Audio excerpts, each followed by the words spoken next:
రానున్న graduate MLC ఎన్నికల్లో Congress party అభ్యర్థిగా పోటీ చేస్తున్న తీన్మార్ మల్లన్నను భారీ మెజార్టీతో గెలిపించాలని రాష్ట్ర గ్రంథాలయ సంస్థ చైర్మన్ రియాజ్ పట్టభద్రులను కోరారు. సోమవారం భూపాలపల్లి కాంగ్రెస్ పార్టీ కార్యాలయంలో పట్టణ కాంగ్రెస్ పార్టీ అధ్యక్షుడు విస్లావత్ దేవన్ అధ్యక్షతన మీడియా సమావేశం ఏర్పాటు చేయగా రాష్ట్ర గ్రంథాలయ సంస్థ చైర్మన్ రియాజ్ హాజరై మాట్లాడారు. ప్రపంచంలో అతిపెద్ద ప్రజాస్వామ్య దేశంగా గుర్తించబడ్డ దేశం. చట్టసభల్లో చర్చలు జరగాలి.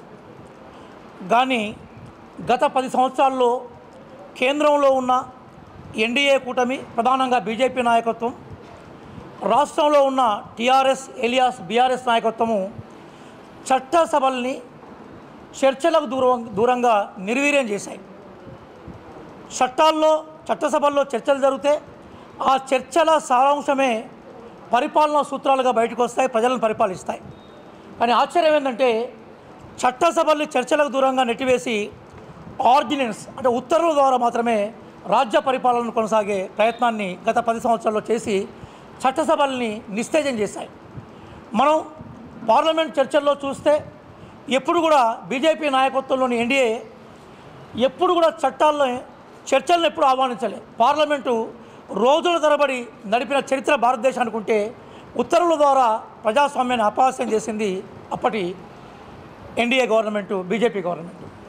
ఇక్కడికి వస్తే, తెలంగాణ ప్రాంతానికి వస్తే ప్రజా ఉద్యమ ఫలితంగా మేము ఏర్పడ్డామని చెప్పుకున్న టీఆర్ఎస్ ఎలియాస్ బీఆర్ఎస్ ఎప్పుడు కూడా అసెంబ్లీ చర్చల్ని 2 రోజులు 3 రోజులు కూడా కొనసాగించే ప్రయత్నం చేయలేదు.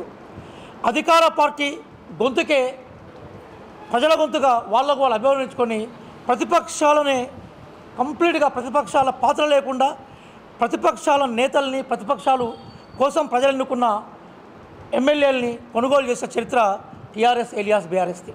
కాబట్టి ఈరోజు ఒక చారిత్రక నేపథ్యం ఉంది. చట్టసభల్ని బలోపేతం చేయాలంటే చట్టసభల్లో ప్రశ్నించే గొంతుకలు ఉండాలి, చట్టసభల్లో మాట్లాడే మేధావులు ఉండాలి. అందుకోసమే మీ ద్వారా ప్రజానికానికి విజ్ఞప్తి చేస్తున్నాం. కాంగ్రెస్ పార్టీ ఈరోజు శాసనమండలిలో మాట్లాడే గొంతుకకి ఒక అవకాశం ఇచ్చింది.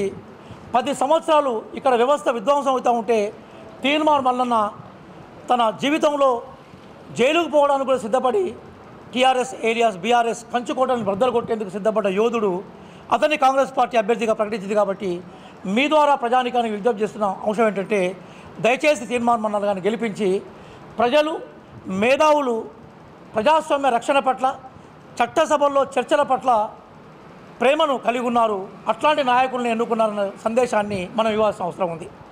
ప్రత్యేక సందర్భంలో ఇవాళ జరుగుతున్నటువంటి ఎమ్మెల్సీ ఎన్నిక ద్వారా ఎన్నుకోబోయే అభ్యర్థి కాంగ్రెస్ పార్టీ తరఫున ప్రకటించినటువంటి తీన్మార్ మల్లన్నను ఎన్నుకోవడం వల్ల విద్యారంగంలో కానీ, ఉపాధి రంగంలో కానీ, ఉద్యోగ రంగంలో కానీ కాంగ్రెస్ పార్టీ మేనిఫెస్టోలో ప్రకటించిన ప్రతి అంశాన్ని ఈ రంగాలలో పూర్తి స్థాయిలో అమలు చేసేటువంటి